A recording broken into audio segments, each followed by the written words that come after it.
In this tutorial, we will learn what exposure is and about making a proper exposure with the T8i camera set in manual mode.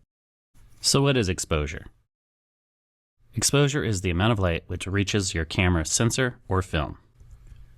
On a camera, there are three settings that control your exposure. Those are the ISO, the aperture, and the shutter speed.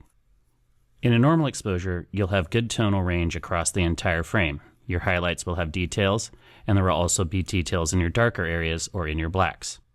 If an image is overexposed, which means too much light has reached the sensor or film, your highlights will be blown out and you won't have good detail in your blacks. They'll be muddy or they won't be black at all. Conversely, if your shot is underexposed, not enough light has hit the sensor or the film and your image will be dark.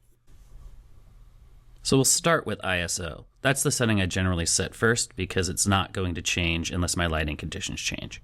When we're setting our ISO, we want to shoot the lowest possible ISO for the conditions, and that has to do with image quality. The brighter it is out, the lower the ISO setting we can use. As it gets darker, we'll need to increase that ISO to be able to capture a proper exposure. It's important to know that the higher you set the ISO, the more digital noise the camera will generate. So if you're shooting at a really high ISO, you'll get a lot of colored pixels that will degrade the quality of your image. Next up, we have aperture, which is the amount of light that comes into the camera through an opening in the lens. It's an iris similar to your eye. Aperture is also called the f-stop. With aperture, the smaller the number, the bigger the opening in the lens, which means the smaller the number, the more light that enters the camera and reaches the sensor. Aperture also controls the depth of field, which is how much of an image is in focus in front of and behind the point of focus. As it gets darker out, or as you go inside, you may need to increase your aperture to let in more light. The brighter it is, the lower the aperture that you can use. Last, we have the shutter speed, which is the length of time that the light hits the sensor. It is also used to stop motion. The faster something is moving, the faster the shutter speed needs to be to stop the motion. When you are holding your camera and not using a tripod, you'll want to use a shutter speed of at least 1/60th of a second if your subject isn't moving. If it is moving, you will want to use a minimum of at least 1/25th of a second or a 2/50th of a second if your subject is moving, so that your subject isn't blurry.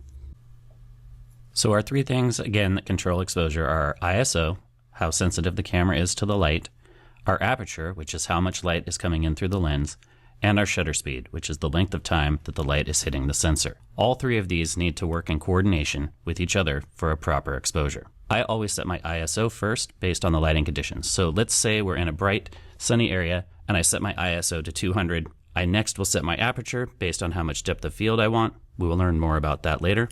But let's say I set my aperture to 5.6. And under those lighting conditions, that means that my shutter speed, when I'm using my light meter and the camera, needs to be 500th of a second, let's say. If I switch my aperture from f5.6 to f4, I'll now be letting in twice as much light. I've changed my aperture to something called one full stop. Each one of these settings has something called a full stop. So with ISO, as I go up in number, I'm increasing one full stop. ISO 200 to ISO 400, that's one full stop, and 400 is twice as sensitive as ISO 200. With aperture, I have full stops like f4, f5.6, and f8. Every time I increase the number one full stop, so if I go from f5.6 to f8, I'm decreasing the iris in the lens, and I'm letting in half as much light. To keep a proper exposure, if I make that change, I would need to adjust my shutter speed one full stop to let in twice as much light to compensate for the half as much light of the changing of the aperture. I could also increase my ISO one full stop to compensate for that decreased light from changing my aperture.